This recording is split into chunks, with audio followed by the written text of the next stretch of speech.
இன்றைக்கி நாம் பார்க்க போகிறது 5 புள்ளியில் ஒரு சிக்கு கோலம். 5 புள்ளி நேர் புள்ளி 1ல் நிப்பாட்டிக்கோங்க. முதல்ல என்ன பண்ண போகிறோம், இந்த ரெண்டு புள்ளி எல்லா பக்கமும் இந்த ஃபஸ்ட்டு புள்ளிக்கு கீழே ரெண்டாவது புள்ளி அதுக்கு சைடு புள்ளி இதுக்கு இப்படி ஒரு ப்ராக்கெட் மாதிரி போட போகிறோம். அதேமாதிரி இதில் ரெண்டாவது புள்ளி அந்த சைடு புள்ளி,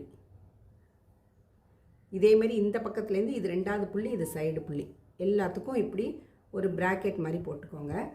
போட்ட ப்ராக்கெட்டை ஒரு பக்கத்தை இந்த ப்ராக்கெட்டோட கீழ் புள்ளிக்கு இப்படி வளைச்சி நிப்பாட்டிக்கோங்க. அதே மாதிரி எல்லா பக்கமும் இதை இந்த ப்ராக்கெட்டோட கீழ் புள்ளிக்கு வளைச்சி இப்படி நிப்பாட்டிக்கோங்க. இதை இந்த பக்கம் கொண்டு வாங்க. போட்டோம்னா இப்போ சென்டரில் பார்த்திங்கன்னா ஒரு ஸ்கொயர் மாதிரி வந்துடும்.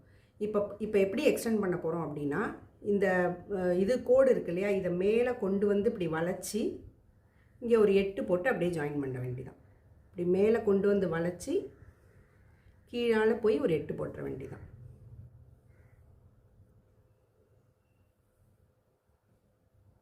எல்லா பக்கமும் இந்த மாதிரி ஜாயின் பண்ணிட்டீங்கன்னா கோலம் முடிஞ்சு போச்சு.